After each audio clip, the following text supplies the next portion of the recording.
Hello नमस्ते सबैजनाले। आज फेरि स्वागत छ हाम्रो च्यानल इन्स्टिट्युट अफ लर्निङमा। र अहिलेसम्मका हामीले कभर गरेका टपिकहरूमा काइनेमेटिक्स त सकिनै सक्यो, जस्तो थ्योरी पार्टहरू है। अब हाम्रो बचेको भनेकै न्युमेरिकल्सको पार्ट थियो, न्युमेरिकल्स सर्ट क्वेसनहरूको। र आज स्टार्ट गरौँ है त न्युमेरिकल्स र सर्ट क्वेसनहरू कहाँबाट कसरी सोध्दो रहेछ। यो अहिलेसम्म मैले जति पनि क्वेसनहरू लिएको छु यसमा यो सबै हाम्रो ओल्ड इज गोल्डबाट नै लिएको हो अहिले। र यसको एमसिक्युजको सन्दर्भमा चाहिँ एउटा अर्को सिरिजमा लिएर आउँछु एमसिक्युजको, त्यसको लिङ्कहरू म डिस्क्रिप्सन बक्समा हालिदिन्छु। तर अहिले चाहिँ सर्ट क्वेसन र न्युमेरिकलहरूमा फोकस गरौँ है त। ल, पहिलो क्वेसन के भन्छ, from a flying aeroplane a body should be dropped in advance to hit the target why भन्छ। यो कस्तो भन्दाखेरि, जस्तो एरोप्लेन यत्तिकै गइरहेको छ र हामीले कुनै एउटा पर्टिकुलर टार्गेट छ, मानौ यहाँनिर यतातिर छ, र यो टार्गेटलाई हिट गर्नको लागि मैले यहीँबाट नै केही अगाडिदेखि, मतलब यो टार्गेटलाई मानौ यहाँनिर जस्तो मिलिट्रीहरूले माथिबाट जस्तो बम फाल्छन् है त। बम फाल्नको लागि मानौ टार्गेट यहाँनिर छ, यो टार्गेटमा बम फाल्नुको लागि यसले केही अगाडिबाट नै, जस्तो यहाँनिर पुगेको छ भने प्लेन यहीँबाट यसले टार्गेटलाई यहाँबाट फाल्नुपर्छ, टार्गेटको लागि भनेर यहीँबाट यसले बम फाल्नुपर्छ। किनभने this is because the body have a velocity in two direction, horizontal and vertical direction. यो इम्पोर्टेन्ट छ है, एक्सप्लेन गर्नको लागि यसरी एक्सप्लेन गर्नु है त।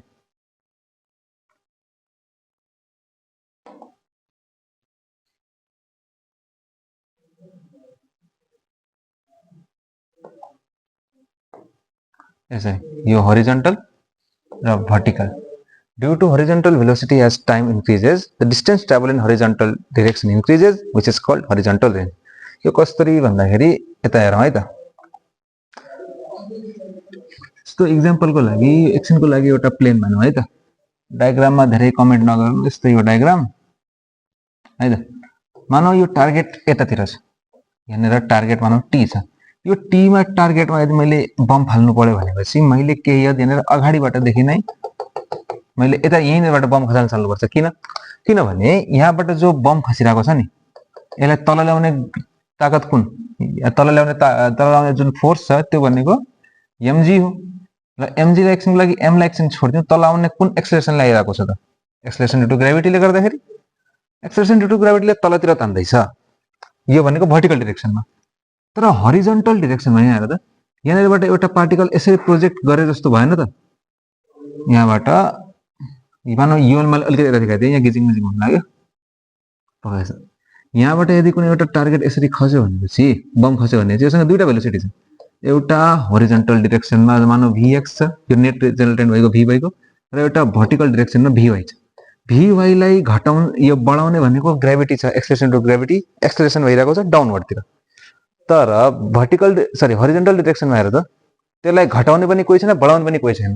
भन्नुको मतलब जबसम्म भर्टिकल डिरेक्सनको भेलोसिटी जिरो हुँदैन नि, तबसम्म यो हरिजन्टल भेलोसिटीले गर्दाखेरि यो टाढा जाँदै जान्छ। किनकि हरिजन्टल भेलोसिटीलाई रोक्ने या हरिजन्टल भेलोसिटी घटाउने कुनै पनि एक्सेलरेसन छैन, जसले गर्दाखेरि यो त कन्स्टेन्ट भेलोसिटी बाइ भीएक्स। र यहाँबाट तल यति यसरी खस्दैछ, एकछिनपछि यहाँ यो पोइन्टमा यदि पुग्यो भनेपछि हरिजन्टल भेलोसिटी मानौ एकछिनको लागि यो पुग्नुपर्ने त यो पोइन्टमा थियो। यदि यहाँनिर हेर्दा यो जुन पोइन्ट मैले मार्क गरेँ, खासमा पुग्नुपर्ने त भर्टिकल भेलोसिटीले यहाँ मात्रै थियो, तर हरिजन्टल भेलोसिटीले गर्दाखेरि अलिकति तान्यो क्या यसलाई हो, जसले गर्दाखेरि यहाँ पुग्यो। ल लास्टमा जति बेला भर्टिकल भेलोसिटी जिरो हुन्छ, ठ्याक्क मतलब भुइँमा खस्छ, त्यति बेलासम्म यहाँ पुगिसकेको हुन्छ। यो जो डिस्टेन्स आयो यसलाई भन्छन् हरिजन्टल रेन्ज। मैले अगाडि पनि भनिसकेको छु। किन अब यस्तो अगाडि फाल्नु कारण के, हरिजन्टल भेलोसिटी कन्स्टेन्ट हुन्छ, जसले गर्दाखेरि हामीले अगाडि नै फाल्नुपर्छ। बुझिन्छ? अर्को क्वेसनमा जाउँ है त।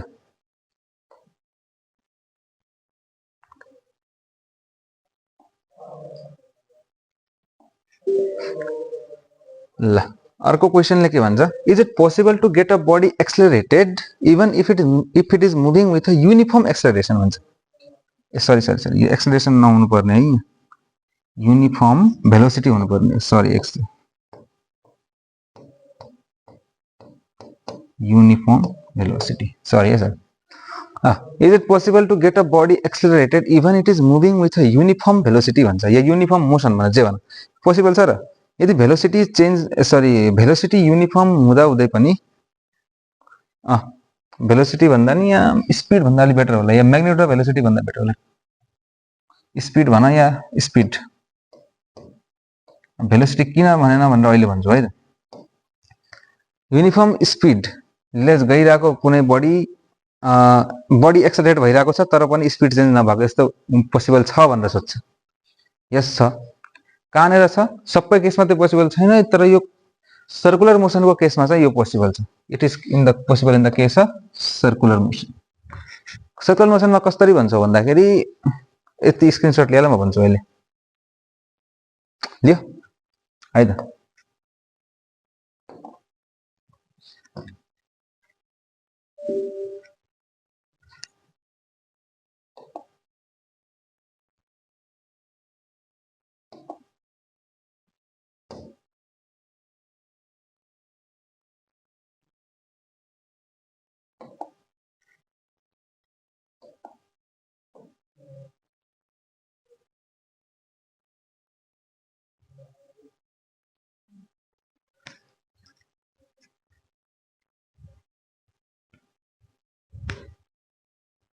ल है त, देख्यो किन भन्ने गरेको थिएँ, देखिँदो रहेछ।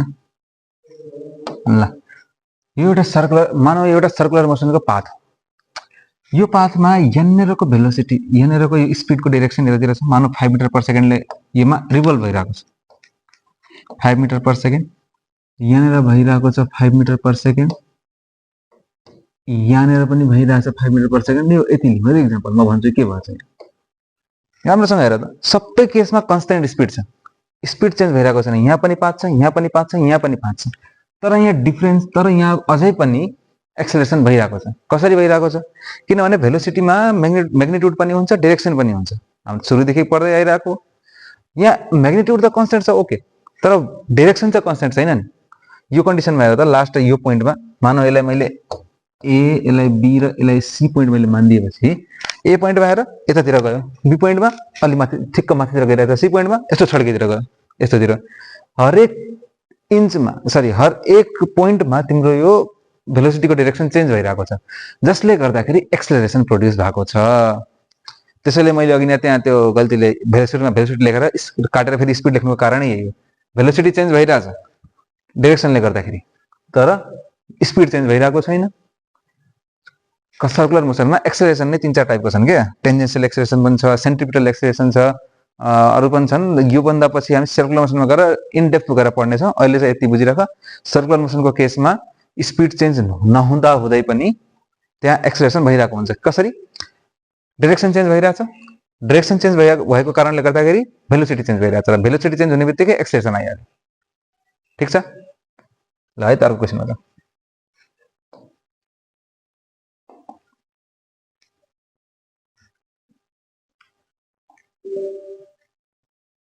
ल स्क्रिनशट लिनु मैले आएर यतिको।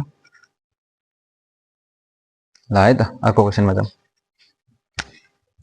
ल अर्को क्वेसनले के भन्छ?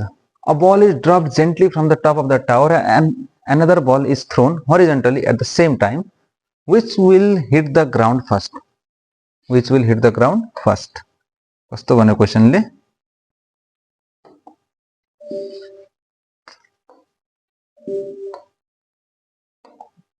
ल है त,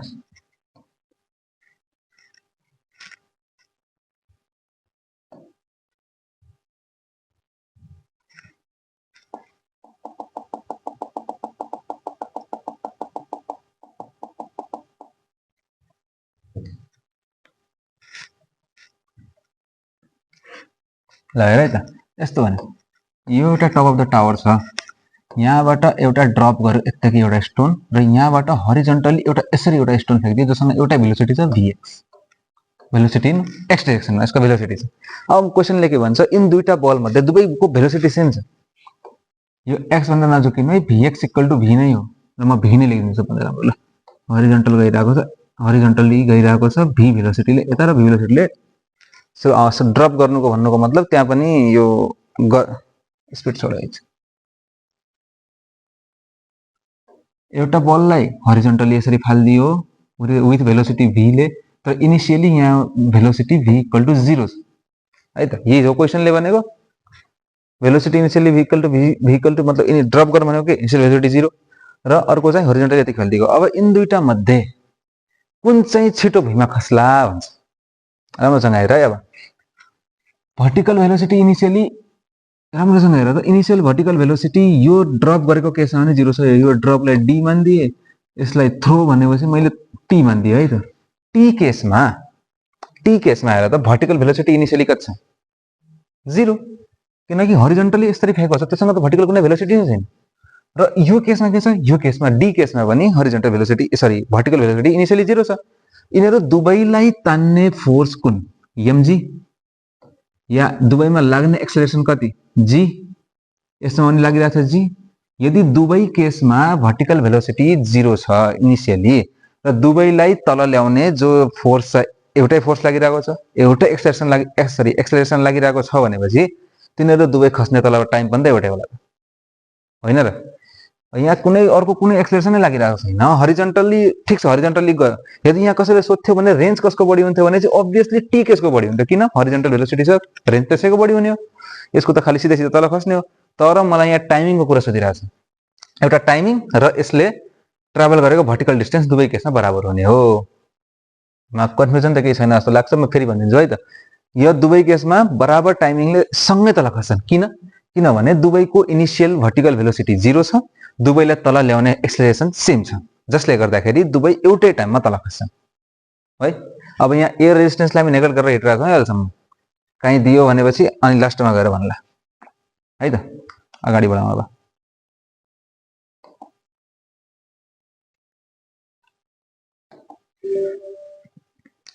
ल अर्को क्वेसनले के भन्छ? Can an object with constant acceleration reverse it direction of travel? Explain भन्छ। यो सबै केसमा त यो पोसिबल छैन। कुन केसमा पोसिबल छ भन्दाखेरि हाम्रो प्रोजेक्टाइल मोसनमा।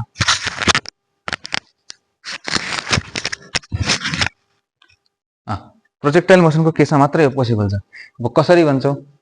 कसरी पोसिबल छ भनेपछि यता हेर, यहाँनिर यसरी प्रोजेक्टाइल मोसन एउटा बनाइदियो है त, यसरी गइरहेको। अब यो भनेको एउटा एच म्याक्सको पोइन्ट। एच म्याक्सको एबाउटमा दुवै कर्भ के हुन्छ? सिमेट्रिक हुन्छ। यता जति मोसन छ ठिक्क ऐनामा हेरे जस्तो उल्टो मोसन यतातिर हुन्छ।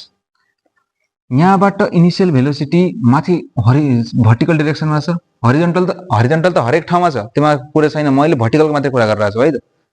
हरिजन्टल र हरिजन्टलको डिरेक्सन सधैँ एउटै छ यो केसमा, प्रोजेक्टाइल मोसनको केसमा। तर भर्टिकल भेलोसिटीको जो डिरेक्सन छ त्यो सधैँ एउटै छैन। अब यहाँ हेर कसरी, सबभन्दा अगाडि माथि थियो। जबसम्म यसको आफ्नो ताकत छ तबसम्म माथि पुग्यो। अब भन्छ ग्राभिटीले तेरो ताकत सकियो। अब ग्राभिटीले यसलाई भन्छ तेरो ताकत सकियो, यहाँनिर गएर 0 हुन्छ यसको। अब ग्राभिटीले आफ्नो पावर देखाएर यसलाई यसको औकात देखायो, तल ल्यायो। यो भनेको भेलोसिटीको डिरेक्सन बनायो है मैले। आधा बाटोसम्म माथितिर, जब एच म्याक्समा पुग्यो 0 भयो, अब ग्राभिटीले भन्यो तेरो औकात म देखाउँछु। अब त्यसलाई तलतिर धकाल्यो, ल्यायो, फेरि भुइँमा लिएर पछाड्दियो है त। यो केसमा ग्राभिटी हेर त, ग्राभिटी त अगाडि पनि तल नै लागिरहेको छ, एक्सेलरेसन ड्यु टु ग्राभिटी अगाडिदेखि तल लागिरहेको छ र यहाँ पनि तल नै लागिरहेको छ। भन्नुको मतलब के? एक्सेलरेसन यहाँ पनि सेम छ आधा बाटोसम्म र यहाँ आधा बाटो छ भने एक्सेलरेसन सेम छ, डिरेक्सन पनि सेम छ, म्याग्निट्युड पनि सेम छ। तर यो केसमा हेर त, आधा बाटोसम्म भेलोसिटीको डिरेक्सन माथि थियो, त्यसपछि तल छ। त्यसैले क्वेसनले हामीलाई के सोधेको थियो? यस्तो कुनै एउटा केस पोसिबल छ जसमा एक्सेलरेसनले आफ्नो बाटो एकदम कन्स्टेन्ट राखोस्, मतलब डाइरेक्सनको वाइज पनि म्याग्निट्युडको वाइज पनि यो सब कुछ सेम हुनु पर्यो, र तर भेलोसिटी भन्नेले चाहिँ आफ्नो डाइरेक्सन रिभर्स गर्नु पर्यो। रिभर्स त छ नि, अगाडि माथि थियो अहिले तल आयो, बुझिन्छ है त। अगाडि बढ, स्क्रिनसट लिनु लिएर त्यति अब बुझ्न त बुझिसक्यो होला, त्यही पनि ल है त।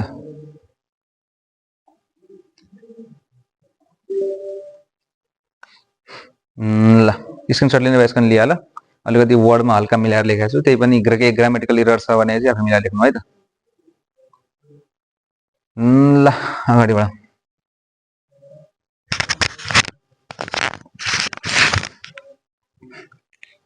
ल है त, अर्को क्वेसनले के भन्छ?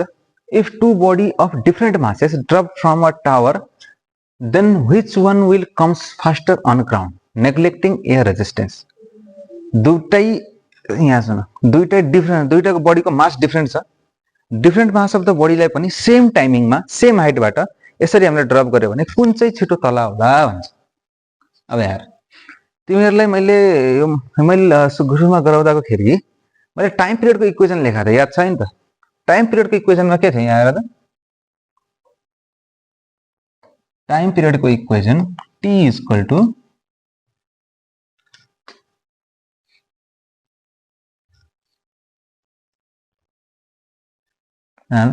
Time period t equal to under root 2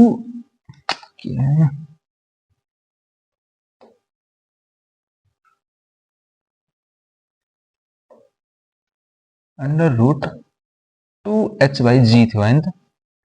ये था ना एक्सप्रेसन, देखिन्छ कि देखिन्न एकछिन है।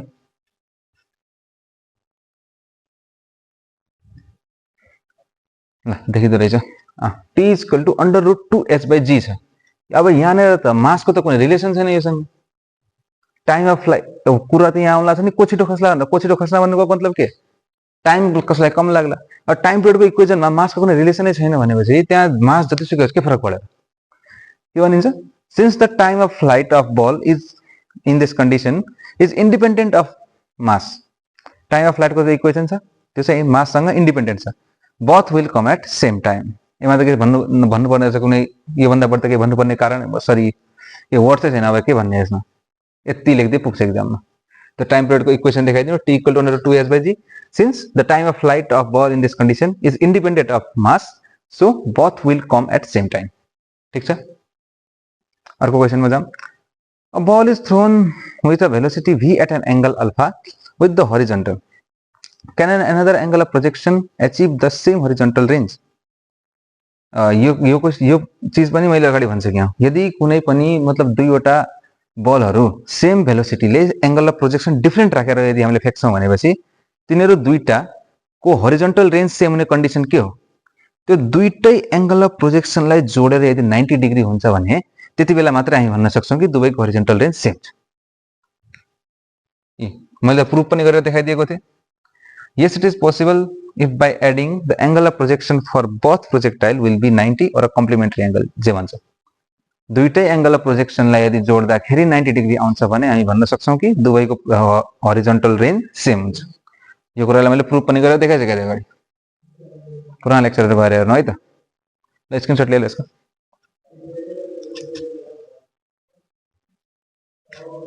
है त अर्को क्वेशनमा जाउँ। के भन्छ? Rain drops hitting side windows of a car but not often leave diagonal streaks why. अब यो क्वेशनलाई सुरुमा जब मैले हेरेको थिएँ मैले पनि मतलब यसको जब यो डायगोनल स्ट्रिक्स भनेर चाहिँ एकछिन है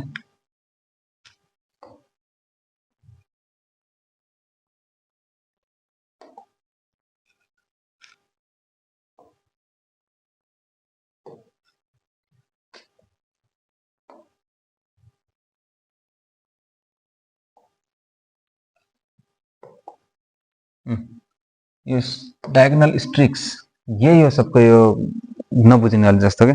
सबभन्दा अगाडि हेर्दाखेरि मैले नै अलिकति बुझेको थिएन कि यो डायगोनल स्ट्रिक्स भनेको के हो भनेर।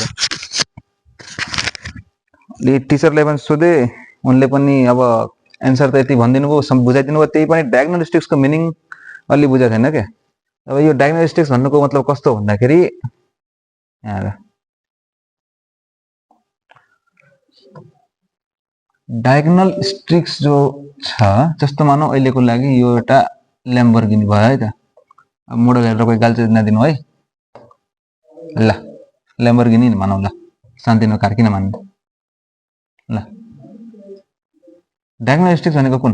जो हाम्रो यो यसले क्वेशनले कस्तो भन्ने भन्दाखेरि माथिबाट पानी पर्दाको छ, पानी पर्दा पर्दै पनि तिम्रो फ्रन्ट सिल जो छ नि यो भिज्छ, साइड विन्डोजहरु यिनीहरु पनि भिज्छन्, तर यो पछाडीको जो सिसा छ नि पछाडीको सिसा डायगोनल स्ट्रिक्स भनेको यिनीहरुमा जो एउटा सामान्य यस्तो बनाइदिया हुन्छ त्यो खाली एउटा डटेड लाइन मात्र रहेछ के। मैले पनि आजकलै गरे मिनिङ बुझे यसको। यो डायगोनल स्ट्रिक्स यो पछाडिको जो विन्डो छ पछाडिको वाला विन्डो मात्रै भिज्दैन अरु सब भिज्छन् भने किन किनभने यो रिलेटिभ भेलोसिटीको कन्सेप्ट लाग्छ के अब यहाँ कस्तो हुन्छ भन्दाखेरि रेनको आफ्नो एउटा भेलोसिटी चाहिँ तल आउने मानौं ल हावाई पनि चल्दियो र यसको कुनै एउटा भेलोसिटीले गर्दाखेरि यसको जो नेट रिजल्टेन्ट छ मानौं यतैतिरै परिरहेको छ तर यसको नेट रिजल्टेन्टको जो भेलोसिटी छ मानौं होला 12 kilometre per hour 13 kilometre per hour तर जनरली हाम्रो गाडी नै कुदिरहेको हुन्छ 30 40 50 को स्पिडमा है त त्यसपछि कस्तो हुन्छ भन्दाखेरि यहाँबाट जो रेन यता परिरहेको यता छ तर भित्र बस्ने मान्छेले कसो देख्छ यहाँ मानौं विथ रिस्पेक्ट टु कारको रिस्पेक्टमा हामीले यदि रेनलाई हेर्नु पर्यो भने यो त लास्टमा यसो देखेला कि नदेखेला कारको रिस्पेक्टमा गरिरहेछ भने कारको भेलोसिटीले तिमीलाई कारको भेलोसिटी यहाँ चुप्प लागेर चप्काउनु पर्ला पछाडितिर जसको रिस्पेक्टमा निकालेर आयो त्यसको पछाडि गएर चप्काउने रिलेटिभ भेलोसिटीमा मैले पढाइसकेको छु यो कुरा है त तर यो भन्दा बढी त यही हुने obviously हरिजन्टल भेलोसिटी त्यसैले लास्टमा नेट रिजल्टेन्ट कस्तो देखिन्छ यताबाट यसो आइरहेको देखिन्छ त्यसो भए रेनको डाइरेक्सन कतातिर हो त यतातिर अब अगाडितिर भिजाउनलाई त रेन आयो तर पछाडितिर भिजाउनलाई त केही पनि छैन अब पछाडितिर पानी नै पर्न पोसिबलै छैन अब कि त यो गिलास यो अगाडिको फ्रन्ट जो ग्लास छ त्यो ग्लास चिरेर भित्रको मान्छेलाई चिरेर पछाडिबाट गएपछि मात्र पोसिबल हो त्यसो त हुन सक्दैन त्यसैले यो रिलेटिभ भेलोसिटीले गर्दाखेरि अगाडिको जो पानीको रेन ड्रप्सहरु छन् नि त्यो अगाडि सिसामा मात्रै पडिरहेको जस्तो देखिन्छ के पछाडिको सिसामा त पर्दैन त्यसैले भिज्दैन यही हो सिम्पल आन्सर अब यसलाई वर्ड्समा कसरी लेख्ने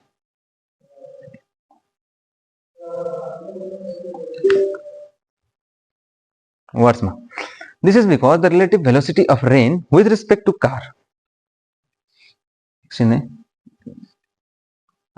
this is because of the relative velocity of rain with respect to car को रिस्पेक्ट मा रेन जो आउला छ अगाडिबाट यसरी आइराको देखिन्छ जस्तो यो कार भयो भने चाहिँ यताबाट यसरी आइराको देख्यो है त त्यसो भए as car has horizontal velocity and rain has vertical velocity due to which for person sitting inside the car the velocity of rain seems to be coming only on side windows and front glass side windows भने यतातिर अलिअलि पड्ला र अगाडितिर पड्ने भयो तर पछाडिको विन्डोजलाई चाहिँ पुग्ने बाटो छैन त्यसले कसरी भिज्ला यही हो सिम्पल सोलुसन र आन्सर अर्को के भन्छ can a body have a constant speed but varying velocity यो पनि सर्कुलर मोसनको केसमा अरु कहीं पोसिबल छैन यो पनि भक्कर भन्छ के स्पीड कन्स्टेन्ट छ तर भेलोसिटी भेरिङ छ किन डाइरेक्सनले गर्दाखेरि बुझिन्छ अर्को क्वेशनमा जाऊ स्क्रिनशट लिन लिइहाले यसको ल है त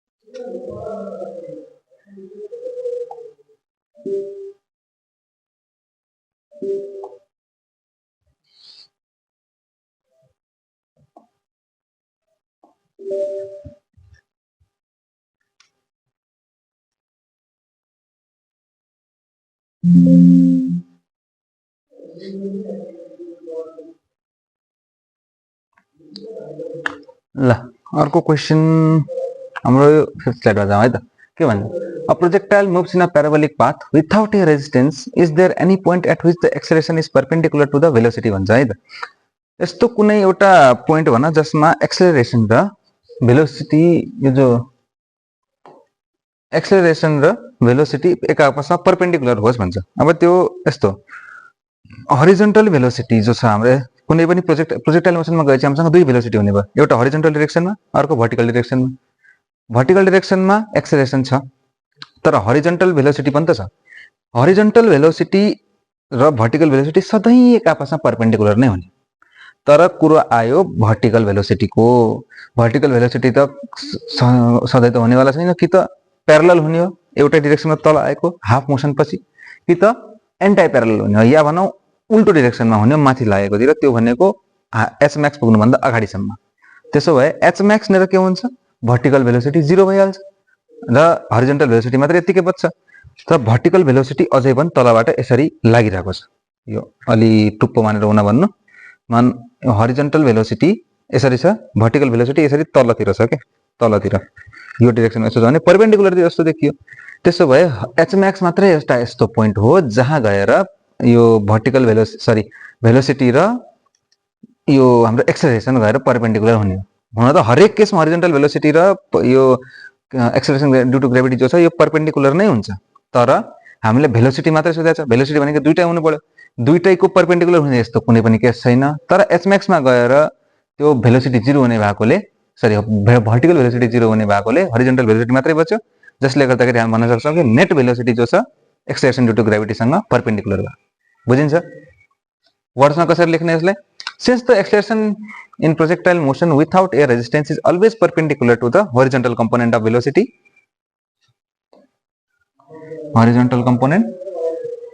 but at maximum height the net velocity is perpendicular to the acceleration as vertical component is 0.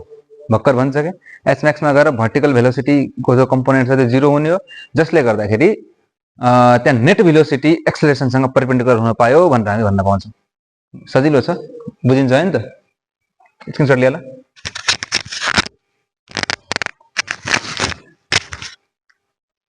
ल है त। अर्को आउँछ, a swimmer wants to reach a point just opposite to the bank of the river, how should he swim and why? अब यो question को मैले exactly answer मैले यहाँ नलेखे कारण के हो भन्दाखेरि यहाँनिर अलि बुझ्नु पर्नेछ। जो तिम्रो स्विमर छ जुन नदीमा उ पौडिने लागि तयार भइरहेको छ त्यो त्यसको फ्लो कुन डाइरेक्सनमा छ? यस्तो मानौ यो हाम्रो नदी हो र यो हाम्रो एउटा मान्छे, यसलाई अब नदीमा हाम फालेर पारी पुग्नु पर्यो। पारी पुग्नको लागि अब तिमी सोच, यदि यो डाइरेक्सनमा नदी छ र यो डाइरेक्सनमा नदीको डाइरेक्सन छ भने चाहिँ मानौ एकछिनको लागि भेलोसिटी यसको v equal to 4 metre per second छ सपोज, र यसको आफ्नो माथितिर जाने भेलोसिटी कति छ? 3 मिटर पर सेकेन्ड। अब यसलाई पुग्नु पर्ने यो p पोइन्टमा यसलाई यहाँबाट पुग्नु पर्ने।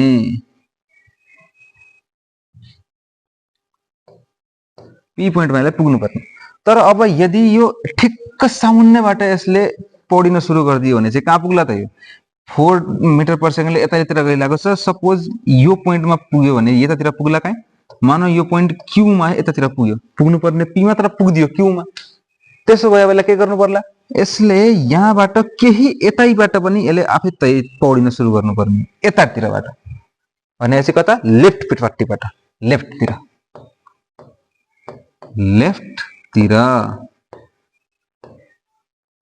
लेफ्टतिरबाट यसले पौडिन सुरु गर्नु पर्यो।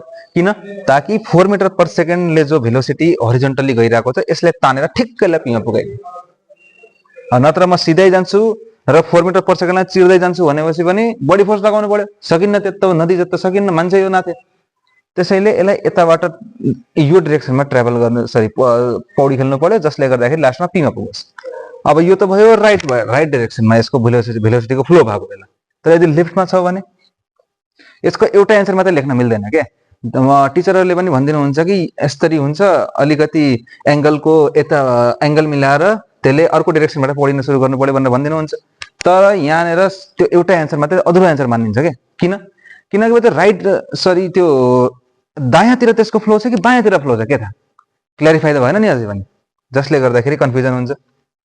अब यदि यो लेफ्ट डाइरेक्सनमा यदि यसको फ्लो छ भने यतातिर, अहिलेसम्म राइटमा थियो अब लेफ्टमा छ। अब फेरि त्यही बुद्धि लगाएर उसले लेफ्टबाट नै लेफ्टतिरबाट पौडिन खेल्यो भने झन् उता पुग्ने भयो। मानौ यसलाई पुग्नु पर्यो यहाँ यो p ड्यास पोइन्टमा पुग्नु पर्यो यो मान्छेलाई।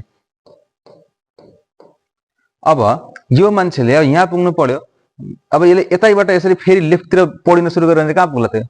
मानौ फेरि यतातिर यसको भेलोसिटी 4 मिटर पर सेकेन्डको छ र 4 मिटर पर सेकेन्डको यदि यसको आफ्नो स्पिड छ भनेपछि यसले त धकालेर झन् उता पुगाइदिने भयो।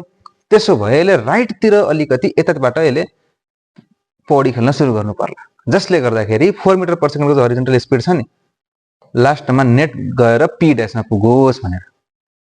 बुझिन्छ? यो दुईटा फिगर देखाइदिनु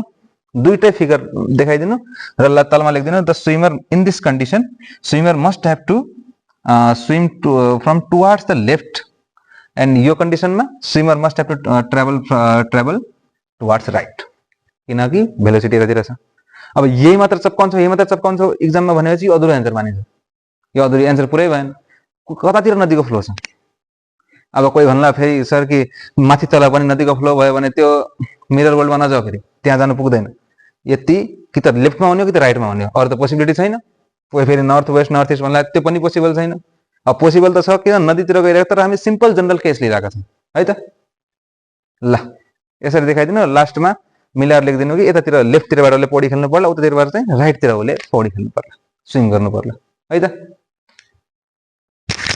स्क्रिनशट लिएर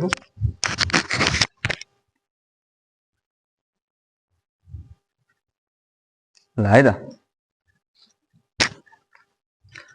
अर्को के भन्छ, find the angle of projection at which the horizontal range and maximum height of projectile are equal भन्छ है त।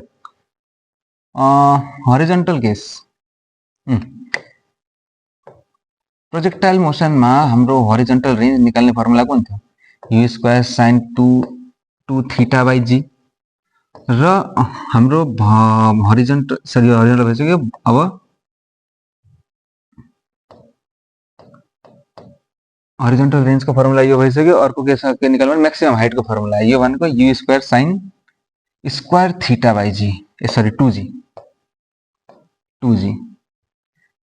अब यो मैले बराबर दुवैमा यु किन लेखेँ भनेर सोच्ल, किनभने कुनै पनि एउटा पर्टिकुलर भेलोसिटीको लागि हामी भन्न सक्छौँ कि दुवैको बराबर हुने एंगल कुन होला भनेर, कुनै पनि एउटा क्वान्टिटी। जस्तो यो अहिले हरिजोन्टल रेंज र हाम्रो यो के भन्छ मैक्सिमम हाइट बराबर हुने कन्डिसन कुन भनेर सोध्न मिल्छ। तर दुवैको भेलोसिटी डिफरेन्स छ भने त के भन्न सकिन्छ, त्यहाँ केही भन्नै मिल्दैन। दुवैको भेलोसिटी डिफरेन्स छ भने चाहिँ कुन भेलोसिटी बढी छ त्यसको सरी यो हरिजोन्टल रेंज बढी होला। त्यसैले यस्तो कुराहरू दाज्दाखेरि जहिले पनि भेलोसिटी बराबर लिएर दाजिन्छ है त। u स्क्वायरले u स्क्वायर काट्यो, g ले g काट्यो, 2 यता आयो, 2 sin 2 थीटा भनेको त 2 sin थीटा cos थीटा थियो, र त्यहाँ एउटा 2 ले अझै मल्टिप्लाई भएपछि के भयो त 4 sin theta cos theta, sin square theta भनेको sin theta into sin theta, या sin स्क्वायर थीटा नै भनौँ यसलाई। एउटा sin थीटाले एउटा स्क्वायर काट्यो, 4 इक्वल टु कति भयो tan थीटा, र यहाँबाट थीटाको भ्यालु कति आयो tan इन्भर्स 4, tan इन्भर्स 4 खै त क्यालकुलेटरमा राखौँ कति हुँदैछ।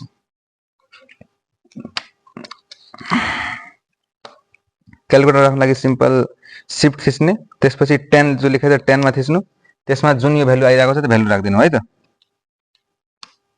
कति आयो एप्रोक्सिमेटली 75.96 डिग्री आयो है त।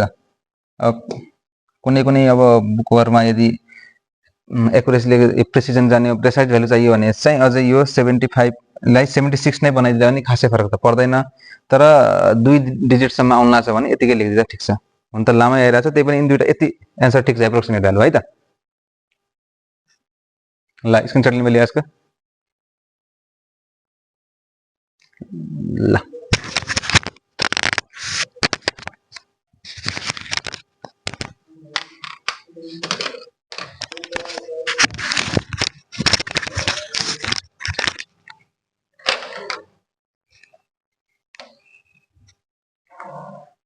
के भन्छ, what would be the effect on maximum range in doubling the initial velocity of projectile? maximum range मा है त, रेंज कतिले मैक्सिमम हुन्छ, theta is equal to 45 degree मा, यो हामीले अगाडि नै पढिसकेको कुरा हो। र मैक्सिमम रेंज कति हुन्छ त आर मैक्स को value u square by g हुन्छ। अब यो कसरी भयो, u square sin 2 theta by g थियो, u square sin 2 theta by g थियो नि त, sin 2 थीटा बाई जी। अब थीटा को सट्टा कति भयो 45 डिग्री, sin 90 भइहाल्यो, sin 90 भनेको कति हो 1 हो, जहाँबाट फेरि u स्क्वायर बाई जी नै आउने। अब यहाँनिर g त हाम्रो कन्स्टेन्ट हो, g कन्स्टेन्ट भयो भनेपछि हाम्रो जो r मैक्स जो छ यो कसँग प्रोपोर्सनल हुन गयो, राम्रोसँग हेर्नु त u स्क्वायर सँग। यु स्क्वायरसँग प्रोपोर्सनल हुन गयो र यहाँ इनिशियली भेलोसिटी हाम्रो यु थियो। अब सेकेन्ड कन्डिसनमा के भन्ला छ हामीलाई, after doubling the initial velocity, त्यसो भए you is equal to 2u राखिदियो भने अब के होला, आर मैक्स कतिसँग प्रोपोर्सनल हुन गयो, यु स्क्वायर को सट्टा 2u राख्यो भनेपछि कति भयो 4u स्क्वायर, 2u को होल स्क्वायर हुने हो नि त, 2 को स्क्वायर 4 u को स्क्वायर u स्क्वायर। त्यसो भए के भन्न सकिन्छ, आफ्टर यो डबल गर्दाखेरि यो भेलोसिटी इनिशियल भेलोसिटी को भ्यालु डबल गरिदियो भने चाहिँ आर मैक्स सिधै 4 टाइम्सले इन्क्रिज हुने रहेछ। ए देखियो नि प्रुफ। अब कसैले प्रोपोर्सनल लगाएर यति गर्छ भने ठीक छ, सुरुमा R max equal to u square by 2g लेख, त्यसपछि आर डैश मैक्स लेख। आर डैश किन लेखे, किनभने अब भेलोसिटी चेन्ज हुन गइरहेको छ जसले गर्दाखेरि अभियसली केही न केही त चेन्ज आउने हो।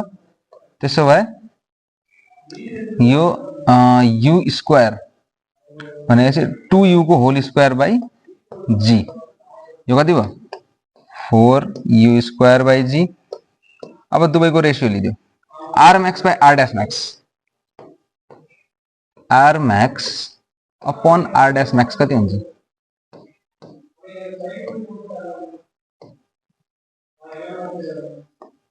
यस्तो गर्दैन रे, are dash by R max कति बन्यो यु स्क्वायर बाइ g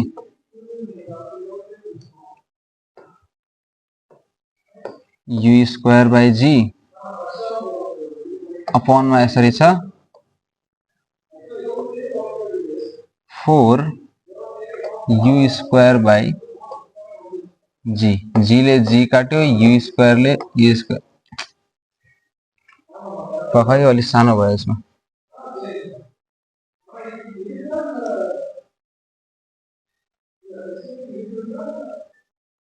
यता लेखौँ, दुवैको रेशियो लिदियो भने कति हुन्छ, आर मैक्स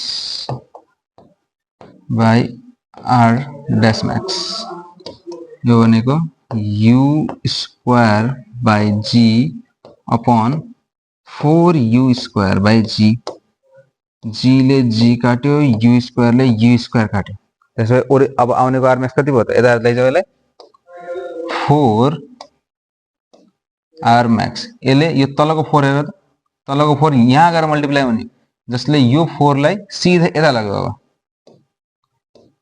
र यो माथितिर गएर मल्टिप्लाई, माथि त उसै पनि 1 नै बचेको छ, केही छैन है त। यहाँबाट के भन्न मिल्छ 4 R max is equal to R dash max. अब जो नयाँ आउने वाला रेंज छ त्यो पहिलाको रेंज मैक्सिमम रेंज भन्दा, पहिलाको मैक्सिमम रेंज भन्दा कतिले बढ्यो त 4 गुणाले, बुझिन्छ।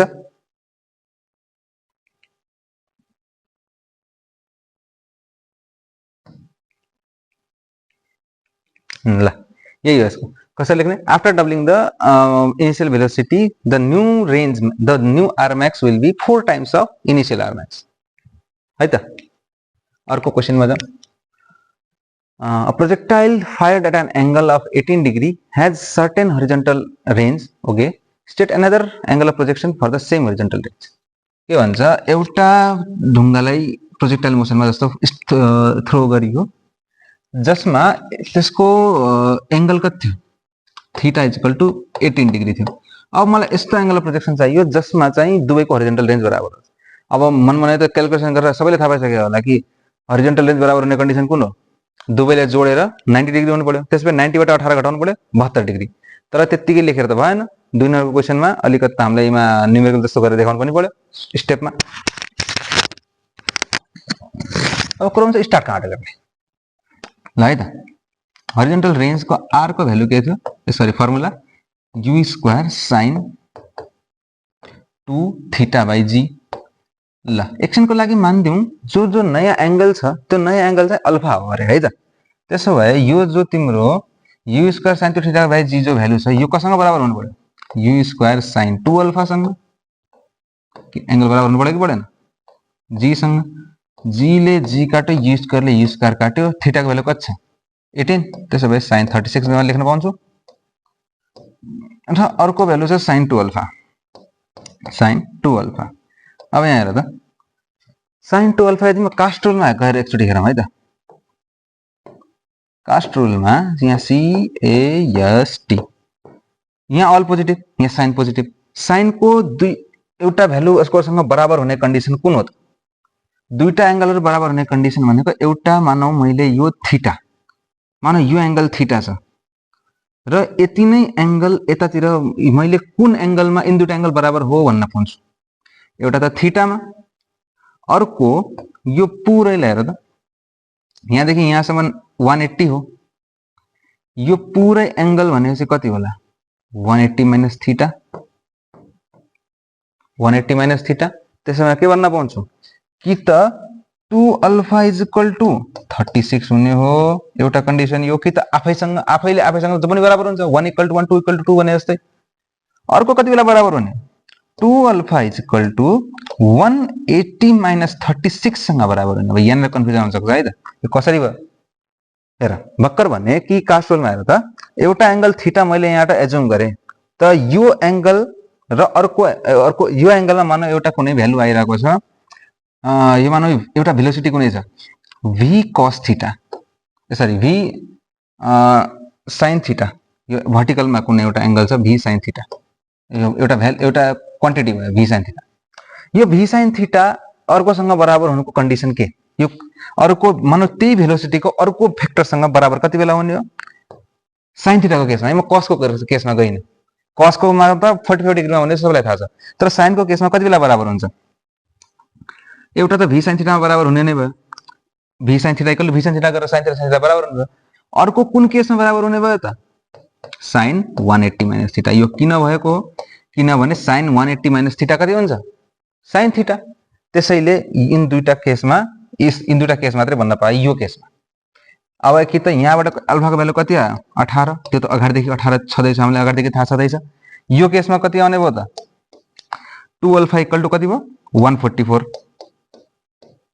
र अब यसलाई फर्दर डिवाइड गर्छ भने कति हुन्छ? अल्फा इक्वल टु 72 डिग्री हो। स्टार्टिङमा भनेको थियो कि थिएन 90 बाट 18 घट्यो भने यो एंगलमा सेम हरिजन्टल रेन्ज आउने भनेर, आयो कि आएन?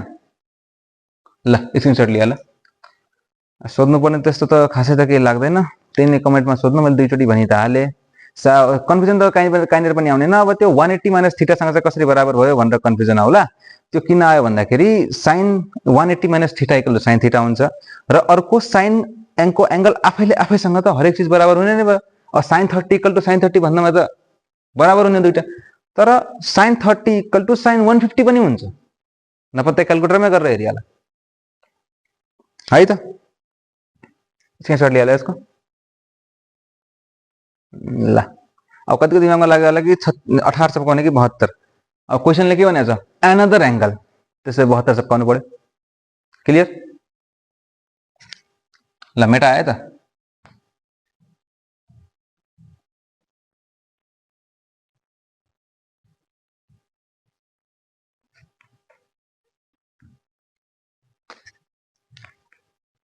ल अर्को के भन्छ? Can a body have a constant speed but varying velocity. त अघि नै पनि भन्छ कि अब त्यही युनिफर्म सर्कुलर मोसनको केसमा एउटा कुरा मैले अलि भनेर छुटाएर छु अघि नै, त्यो फेरि भनिदिन्छु म। सर्कुलर मोसन मात्रै भने थिएँ सायद अगाडि मैले, तर सर्कुलर मोसन मात्रै भनेर भन्न मिल्दैन, त्यहाँनिर अलिकति काटिन सक्छ। किन भन्दाखेरि सर्कुलर मोसनमा पनि युनिफर्म सर्कुलर मोसन भएपछि ओके ट्रु छ, तर सर्कुलर मोसन युनिफर्म छैन भने चाहिँ भन्न मिल्दैन। युनिफर्म सर्कुलर मोसन भनेको कस्तो? भेलोसिटी त जुनसुकै सर्कुलर मोसनको केसमा चेन्ज हुने हो डिरेक्सनले गर्दाखेरि ओके, तर म्याग्निट्युड जसलाई स्पिड भनिन्छ त्यो पनि यदि कन्स्टेन्ट छ भने त्यसलाई भनिन्छ युनिफर्म सर्कुलर मोसन। त्यो केसमा मात्रै हामी भन्न पाउँछौँ त्यो कन्स्टेन्ट स्पिड हुँदाहुँदै पनि भेलोसिटी भ्यारिङ भइरहेको छ। सबै सर्कुलर मोसनमा मिल्दैन है त। अब जनरली हामीले सर्कुलर मोसन भन्ने बित्तिकै युनिफर्म सर्कुलर मोसन नै भनेर बुझिहालिन्छ, तर खासै त त्यसमा मार्क्स नकाटिनु पर्ने हो, त्यही पनि युनिफर्म लेख्दा बेटर भयो है त। ल अर्को क्वेसन भन्छ, अब आयो न्युमेरिकलको part. A stone on the top of a vertical cliff is kicked horizontally so that its initial velocity is 9 meter per second. If the cliff is 200 meter high, meter हुनु पर्ने है, find time taken by stone to reach the ground. How far from the bottom of the cliff stone hit the ground. के हैन यी दुवै केसमा हामीलाई time of flight निकाल भन्ने हो र हरिजन्टल रेन्ज निकाल भन्ने हो। केही पनि छैन यसमा गाह्रो। u इक्वल्स टु कति भनेको छ 9 मिटर पर सेकेन्ड। h कति छ हाम्रो h 200 मिटर छ। h थाहा हुने बित्तिकै हामीलाई टाइम अफ फ्लाइट निकाल्न कुनै गाह्रो भएन। t equal to √2h/g। h को ठाउँमा कति राख्नु पर्यो 200 है त। 2 × 200 कति हो 400। 400/10 यो भनेपछि कति भयो √40। √40 को जति आउँछ अब लेख्नु है त। यो भयो time of flight. Question part 1 सक्यो। यति लिएर स्क्रिनशट अन्त यसै गर्दिनु भइहाल्यो। अर्को के भन्छ how far of the bottom will reach the hit to ground. केही पनि छैन रेन्ज इक्वल त झन् सजिलो यार। ux × t हो नि त। हरिजन्टली कतिले गइरहेको छ 9 ले। 9 × √40 जति आउँछ गर्दिनु है त। नत्र गरि नै दिन्छु ल।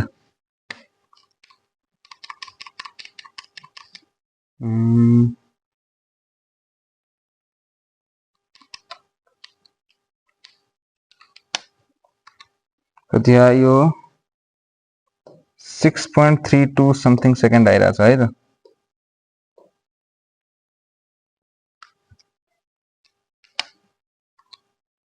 यो कति आयो रेन्ज 56.92 मिटर समथिङ आइरहेछ।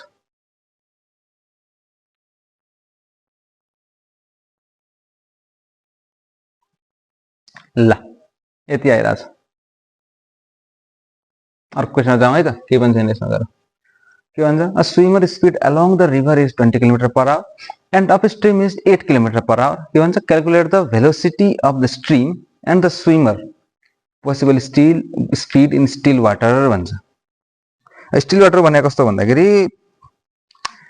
यदि नदीले हेरफेर गरेन भनेपछि चाहिँ त्यो केसमा नदीले हेरफेर गर्नुको मतलब कस्तो भन्दाखेरि यदि नदीको पानी एकदम स्टिल छ। स्टिल भनेको मतलब आफ्नो पोजिसनमा एकदमै अडिएर बसेको छ र कुनै पनि भेलोसिटी यतातिर गइरहेको छैन भनेपछि त्यति बेला जो हाम्रो स्विमरको स्पिड छ त्यो कति होला भनेर सोधे हो के। एकदम सिम्पल क्वेसन छ केही पनि छैन यसमा। ल के भने छ डाउन स्ट्रिम कति छ यसको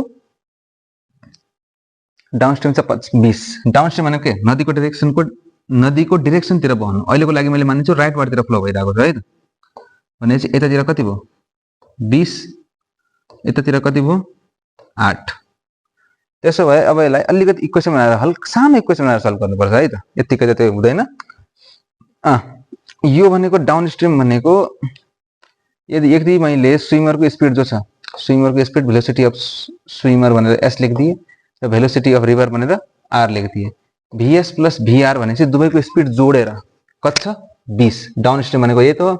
एउटा उसको आफ्नो भेलोसिटीमा नदीको नि भेलोसिटी जोडियो 20 भयो। नदीले घटाइदियो घटाएर कति भयो vs - vr इक्वल्स टु कति भयो 8। vs ले यता गएर त vs ले काट्यो।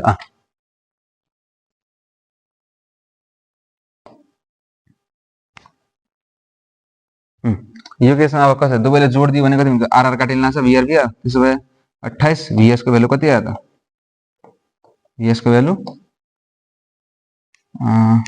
है ल 2vs इक्वल टु कति आयो 28 vs को भ्यालु कति आयो 14 मिटर पर सेकेन्ड। अब मलाई vr पनि चाहियो velocity of river. Velocity of river निकाल्नको लागि कुनै एउटा इक्वेसनमा राखेर राख्दियो भ्यालु। जस्तो मैले सेकेन्डमा गरेर राख्दिएँ है त। भेलोसिटी अफ स्विमर कति आएको छ 14 vr इज इक्वल टु 8। 14 बाट 8 गरे यता घट्ने कति भयो त vr equal to 6 meter per second. त्यसो भए यहाँबाट के भन्न मिल्यो के भने त calculate the velocity of the stream. स्ट्रिमको भेलोसिटी भनेको कुन रिभरको। त्यसो भए कति भयो यहाँ 6 मिटर पर सेकेन्ड। अनि अर्को के भन्छ swimmers possible speed in still water. Still water भनेको यदि नदीले हस्तक्षेप गरेन भनेपछि उसले कति मिटर पर सेकेन्डले स्विम गर्न सक्थ्यो? 14 ले। अब यहाँ कन्फ्युजन नहुनु है त। 14 ले आफूले जान सक्थ्यो, नदीले आफ्नो स्पिडलाई दिदियो ले गरिखा भनेर, कतिले गयो? 20 ले। अब नदीले भने अब तँलाई म त्यतिकै जान्दैन, अब म तँलाई पनि रोक्छु भन्छ। ट्राई गरे 6 मिटर पर सेकेन्डले घटाउन ट्राई गर्यो, तर बिचराले सकेन। लास्टमा कति पुग्यो? 8 मिटर पर सेकेन्ड। बुझिन्छ ल है त। अर्को क्वेसनमा जाउँ। के भन्छ? A body is projected upwards making an angle beta with the horizontal with a velocity of 300 meter per second. Find beta such that the horizontal range will be maximum. Okay, rough and find range and time of flight also भन्छ। एउटा hint त question में दिइहाल्यो। हामीलाई चाहिए के थियो? Angle beta such that horizontal range will be maximum. Horizontal range will be horizontal range will be maximum. horizontal range maximum कति बेला हुन्छ? जब एंगल जो बीटा दिएको छ त्यो 45 डिग्री हुन्छ। त्यसो भए अब के भन्न सकिन्छ यहाँबाट? अब सब चीज त दिइहाल्यो। Velocity u is equal to 300 meter per second दिइहाल्यो। बीटा एस यो एंगल जो छ जहाँ थीटा त यहाँ बीटा त के फरक पर्दैन, 45 डिग्री दिइहाल्यो। मलाई के सोधेको छ अब? हॉरिजॉन्टल रेंज कति छ तिमी? r equals to u square sine 2 beta by g हुने हो। हॉरिजॉन्टल रेंज ये भइहाल्यो। अर्को के चाहिए मलाई? Time of flight t equal to कति हुने हो? 2u sine beta by g. बस काम खत्म। बस एउटै के हिन्ट निकाल्नु थियो यहाँबाट? बीटा कति हुने? बीटा भनेको 50 डिग्री भइहाल्यो, किनभने म्याक्सिमम रेंज भनिसकेको छ उसले। है त, गर्नु है त, यो त सजिलो छ एकदम। अर्को क्वेसनमा जाउँ ल। अर्को क्वेसनमा के भन्छ? A batter hits a baseball so that it leaves the bat with an initial speed 37 meter per second, okay, at an angle of 53 degree. 53 degree माने horizontal मान रहेको है त अहिले। 53 degree with the horizontal. Find the position of the ball and the magnitude. Sorry, के भन्छ? Position of the ball and the magnitude and direction of velocity after 2 seconds भन्छ।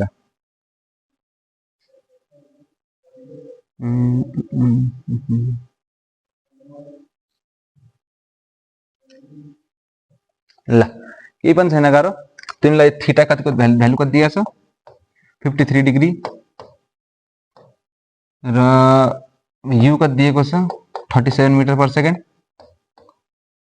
37 metre per second. के भन्छ? Find the position of the ball and the magnitude and the direction of velocity after 2 seconds भन्छ।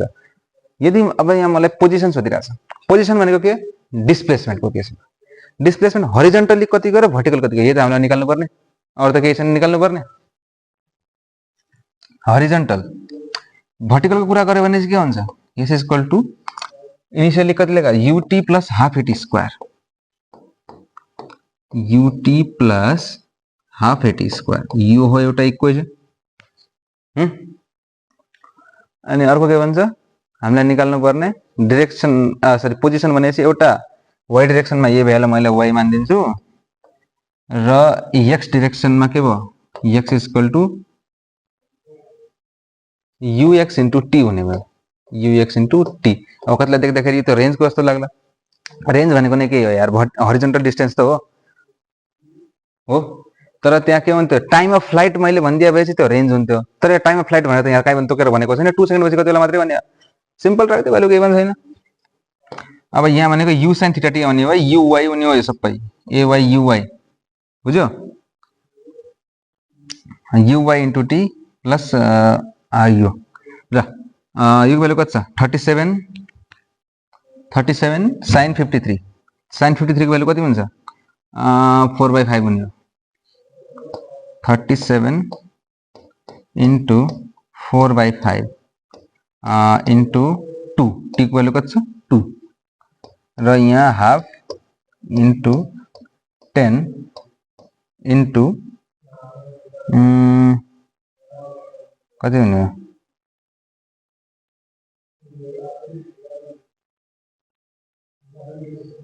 2 को square 4 भयो यो केसमा अब यहाँबाट तिमीले y को भ्यालु पाउँछौ y भनेको भर्टिकलमा कतिले छ है त अनि अर्को के त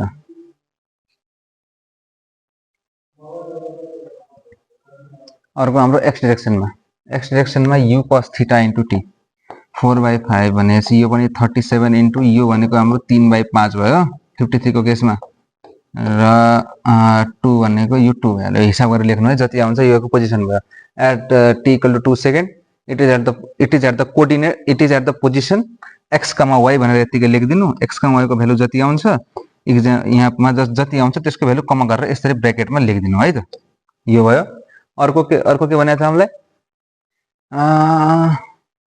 find the position of the ball and the magnitude and direction of velocity after 2 seconds ल पोजिसन अफ द बल त यसरी आयो अब डाइरेक्सन अफ भेलोसिटी को कुरा सोध्यो अब हामीलाई त्यो सेकेन्ड पछि के होला एक्सेलरेसन ड्यू टु ग्रेभिटी तल लागिरहेको छ है त एकछिन है यहाँ यो प्लस नलेख्नु हल्का सा मिस्टेक भयो यहाँ माइनस लेख्नु किनकि ग्रेभिटीको डाइरेक्सन तलतिर छ अब अहिलेको केसमा स्पिडले हरिजन्टली माथितिर गइरहेको छ र डिस्प्लेसमेन्ट पनि माथितिर नै भइरहेको छ त्यसले गर्दाखेरि मैले y पनि पोजिटिभ हुन्छ पनि पोजिटिभ हुन्छ यो घटाएर लेख्नु है त कति आउने त्यो केसमा चाहिँ ठिकै छ हरिजन्टलको केसमा अर्को के भन्छ भेलोसिटीको केसमा आयो भेलोसिटी त्यसको कति होला vx र ux दुवै निकाल्नु पर्यो अब हामीले है त ux त जस्ताको तस्तै हो नि हरिजन्टल भेलोसिटी कुनै पनि चेन्ज आउने किनकि त एक्सेलरेसन ड्यू टु ग्रेभिटीले त्यसलाई कुनै पनि इफेक्ट पार्नेवाला छैन तर भर्टिकल भेलोसिटी चाहिँ यहाँ चेन्ज हुनेवाला छ है त अब भर्टिकल भेलोसिटी चेन्जलाई कसरी निकाल्ने केही छैन v equal to u plus at गरिदियो सबभन्दा सजिलो v equal to u plus at सब y डाइरेक्सनमा हो यो पनि y अब ग्रेभिटीले तल लागिरहेको छ भेलोसिटी पछि घट्दै जाने तर भेलोसिटी अहिले यो vy चाहिँ पोजिटिभ हुने कि नेगेटिभ हुने कुनै पनि टुङ्गो छैन त्यसैले जस्ताको त्यस्तै छोड्दियो एकछिनलाई प्लसै मान्दैन अहिलेको लागि है त अब यहाँनिर माइनस आयो भनेपछि के भनेर सोध्ला कोही vy को भ्यालु माइनस आयो भनेपछि क्वेसनले के भनेको थियो बल हिट भएर माथि गइरहेको छ यो भनेको प्रोजेक्टाइल मोसनको केस हो यदि माइनसमा आयो भनेपछि के भन्नुपर्छ त्यो एस म्याक्स कटिसकेको छ अब त्यो तलतिर गइरहेको छ नेगेटिभ इन्क्रिज भइरहेको छ हुन्छ त्यसो भए यु एक भ्यालु कति आयो 37 साइन थीटा थियो है त साइन थीटा भनेको साइन 53 साइन 53 भनेको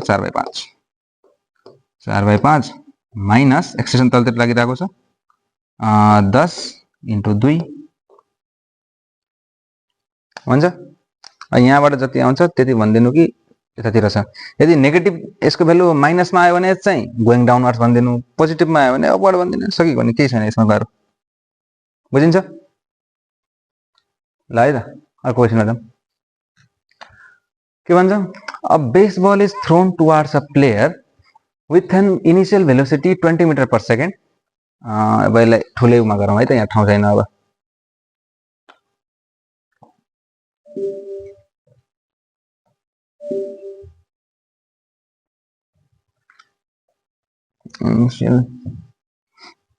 इनिशियल भेलोसिटी कति भन्छ यतातिर एउटा 20 मिटर पर सेकेन्ड भनेको थियो हैन त हेरिहाल्नु फेरि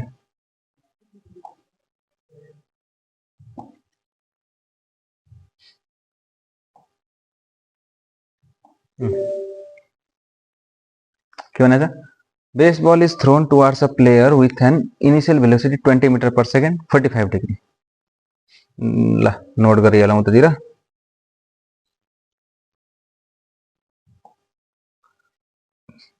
इनिशियली 45 डिग्रीमा 20 मिटर पर सेकेन्डले फाल्यो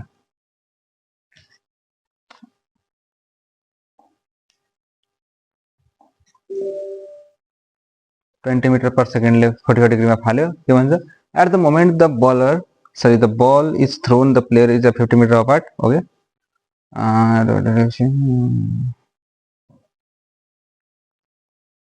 at what speed and in what direction must be he run to catch the ball at the same height at which it is released भन्छ। ल है त सल्भ गरौँ। ल यहाँ 50 मिटरमा टाढा एउटा मान्छे कल्लेको छ, 50 मिटरमा टाढा एउटा मान्छे कल्लेको छ या प्लेयर भन। यो 50 मिटर टाढामा प्लेयर कल्लेको मान्छेले यो बललाई खस्न नदिकन अगाडि सरी यो बललाई छोप्नको लागि कतातिर भाग्नु पर्ला र कति भेलोसिटीले भाग्नु पर्ला भनेर निकाल्नु पर्ने छ। यो केसमा सबभन्दा पहिला हामीले के चेक गर्नुपर्छ भन्दाखेरि हरिजन्टल रेन्ज। किनभने अब सिधै यो प्लेयरले अगाडि भाग्नु पर्ने हो कि पछाडि भाग्नु पर्ने भन्ने कुरा थाहा छैन नि त। यदि यो 50 मिटर भन्दा नि पारी खस्दियो भने त्यसले अब्भियसली पछाडितिर भाग्नु पर्ला। त्यसैले सबभन्दा पहिला हामी यहाँ रेन्ज निकाल्ने काम गरौँ है त। r equal to u square sine 2 theta by g। 2 into 45 कति भन्यो 90 भनेपछि u स्क्वायरको भ्यालु 400 बाई g भनेपछि 10 कति भयो 40 मिटर भनेपछि एक कुरा त पत्ता लाग्यो कि यो भित्रैतिर खस्ला छ, यसले पछाडि न अगाडितिर भाग्नु पर्ला। अब कुरा आयो कतिले अगाडि भाग्नु पर्ने भनेर है त। अब त्यसको लागि पहिला हामीले यसको टाइम अफ फ्लाइट निकाल्नु पर्यो। किन निकाल्नु टाइम अफ फ्लाइट नै निकाल्नु पर्यो, अरु चीज किन निकाल्नु परेन? किनभने यसले यहाँ भन्दा अगाडि खस्नु यो कति टाइम लिएर यसले खस्ला भन्ने कुरा पत्ता नलगाइकन कसरी भाग्छ त? के थाहा मानौ 3 सेकेन्डमा बल खस्नु पर्ने हो, मतलब सरी उसको टाइम अफ फ्लाइट छ, तर उसले भाग्नको लागि नै 5 सेकेन्ड लगाइदियो भनेपछि त उ त अगाडि खसिहाल्ने भयो। क्वेशनमा के भनेको छ, यसले क्याच गर्नै पर्ने कन्डिसन छ। हो आइपीएल मा कहिले क्याच छोडेपछि गाली पाइन्छ नि त, त्यसै हो यो पनि। ल अब टाइम अफ फ्लाइट निकालौँ है त। t इक्वल टु कति छ? टाइम अफ फ्लाइटको फर्मुला के थियो? 2u sin theta by g। 2u sin theta by g।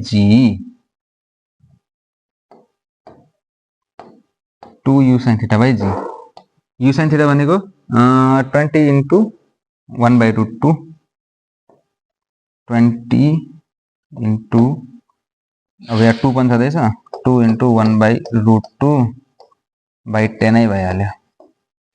10 ले 10 काट्यो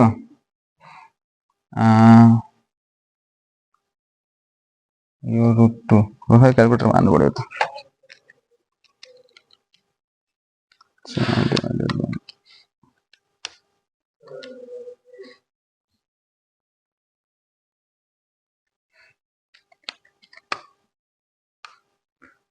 twenty 45 2u sin theta by g 20 दूना 40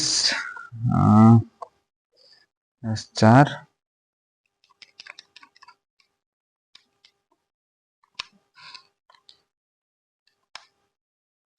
ल यसको आन्सर कति आउला छ 2.82 एप्रोक्सिमेटली सेकेन्ड। यति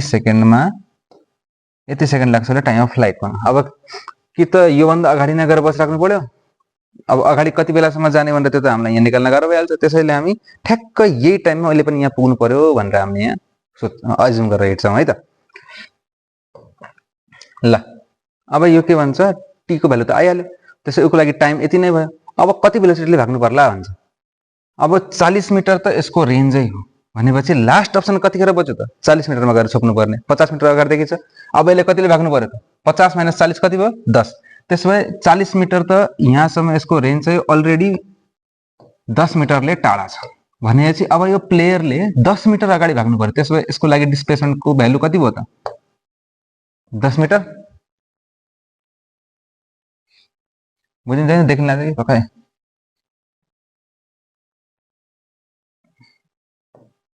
ल 50 मिटर अगाडिदेखि छँदै थियो, यो यहाँदेखि यसको खस्ने भ्यालुसम्म कतिसम्म पुग्ने 40।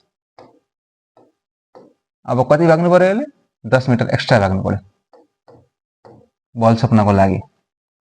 त्यसो भए s is equal to ut थियो नि त। अब एक्सटेन्सन त छैन यो केसमा हरिजन्टलमा, त्यसैले ux इन्टु t भन्नु पर्यो। ux भनेको हाम्रो u cos 45, u cos 45 भने कति भयो 20/√2 इन्टु t। ए सरी यो त u त हामीले निकाल्नु पर्ने, सरी यो अनि टी कति छ हाम्रो ये टाइममा हामीले यहाँ छोप्नु पर्ने यसलाई त्यसो भए 10 डिवाइडेड बाइ 2.82 कति आयो यो इक्वल टु 3.54 सेकेन्ड अर्को कुरा के सोधेको थियो हामीलाई कति हाइटमा अब ठ्याक्क अर्को के सोधेको छ यति स्क्रिनशट लिएर पहिला यो भनेको प्लेयरको स्पिड हो है त प्लेयरले यति स्पिडले भाग्नु पर्ला 3.54 मिटर पर सेकेन्ड अब उसमा जाउँ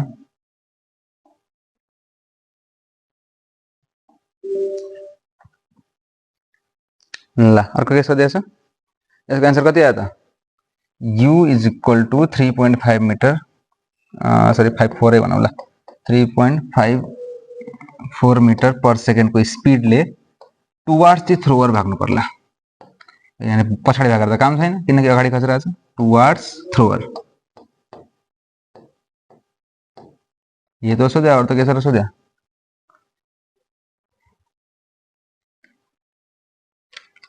यति नै सोध्या अरू केही पनि छैन अगाडिको त स्क्रिनसट लिइहाल्यो नि स्क्रिनसट देखाइन्छ लिइहाल्यो है स्क्रिनसट त्यसको यो one of the important question हो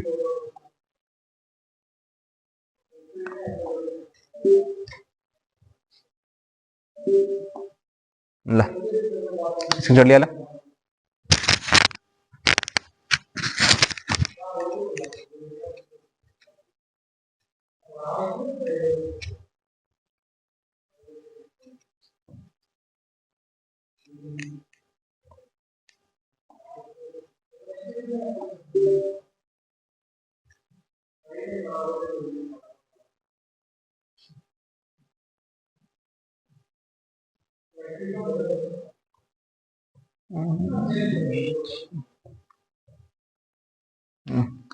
क्वेसनहरु त थुप्रै छन् अब सबै आजकोमा अलि भ्याउन गाह्रो भयो 1 घण्टाको लेक्चर उसै नि भइसक्यो रहेछ ल आजको लागि यति गरौँ अब आउने लेक्चरमा यसको यो सब क्वेसन सकेर अनि फोर्सको एउटा हल्का इन्ट्रोडक्सन या नभए त्यतिमा एन्ड गरौँ है त अर्को लेक्चर आजलाई यति नै बाँकी अर्को लेक्चरमा हेर्दै गर्नु पढ्दै गर्नु हस्त नमस्ते